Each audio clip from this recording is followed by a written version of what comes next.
Good morning, ma'am. My name is Dito Bilantaga from this IT1. I am a Filipino by Carlos P. Romo. I am a Filipino inheritor of glorious past, hostage to the uncertain future. As such, I must prove equal to a twofold task, the task of meeting my responsibility to the past, and task of performing my obligation to the future. I sprung from a hardy race, child many generations removed, of ancient Malayan pioneers.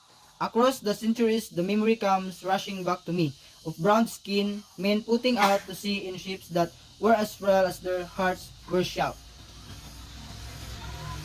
Over the sea, I see them come, burn upon the following wave, and the whisting wind carried upon the mighty swell of hope in free abundance of new land that was to be their home and their children's forever.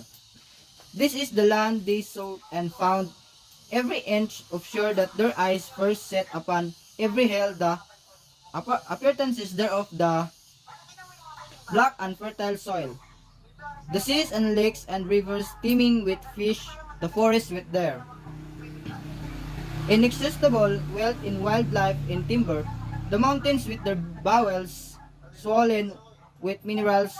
The whole of this rich and happy land has been for centuries without numbers. The land of my fathers, this land I received in trust from them, and in trust will pass to my children. And so on, until the world is no more. I am a Filipino. In my blood runs the immortal seeds of hero seeds that flowered down the centuries in deeds of courage and defiance. In my veins yet pulse the same hot blood that sent Lapu-Lapu to battle against the first invader of this land, the nerve Lakandula in combat against the alien foe that drove Jigo Silang and Daguhoy into rebellion against the foreign oppressor. That seed is immortal. It is the self same seed that flowered in the heart of Jose Rizal that morning in Bagumbayan, when a valley of shots put an end to all that was mortal of him and make his spirit deathless forever. The same that flowered in the hearts of Bonifacio in Balintawak, of Gregorio del Pilar and Tirad Paz, and Antonio Luna at Kalumpit. The bloom in flowers of frustration in the sad heart of Emilio Aguinaldo at Palawan, and yet burst forth royally again in the proud heart of Manuel Quezon, when he stood at last on the threshold of ancient Malacanang Palace in the symbolic act of profession and racial validation. The seed I bear within me is an immortal seed.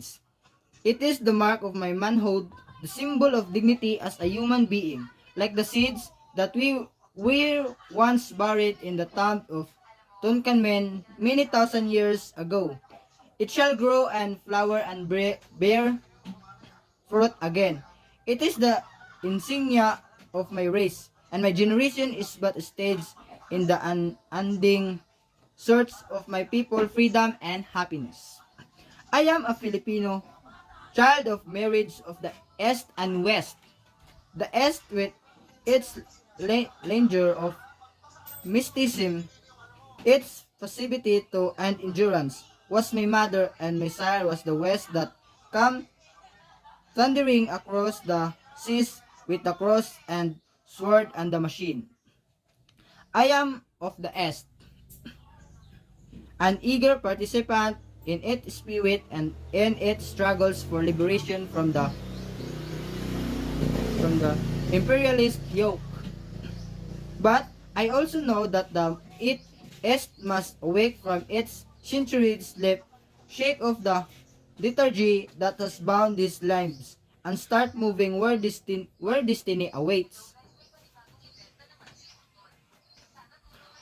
For I too am of the West, and the vigorous peoples of the West have destroyed forever the peace and quiet that once were ours.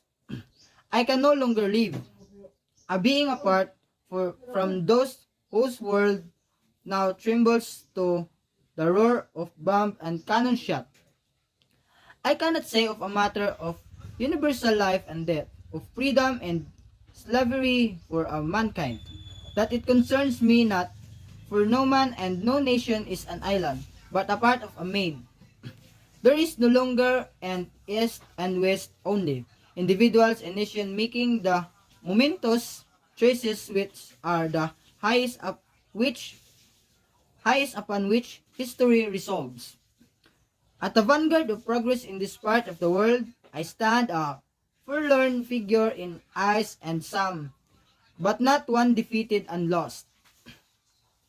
For through the thick, inter- interlacing branches of habit and customs above me, I have seen the light of the sun, and I know that is good.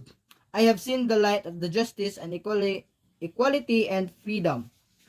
My heart has been lifted by the visions of democracy, and I shall not rest until my land of my people shall have been blessed by this, beyond the power of any man or nation, subvert or destroy. I am a Filipino, and this is my inheritance. What pledge shall I give that I may prove worthy of my inheritance? I shall give the pledge of the seas. Has come ringing down the corridors of the centuries, and it shall be compounded of the joyous cries of my Malayan forebears.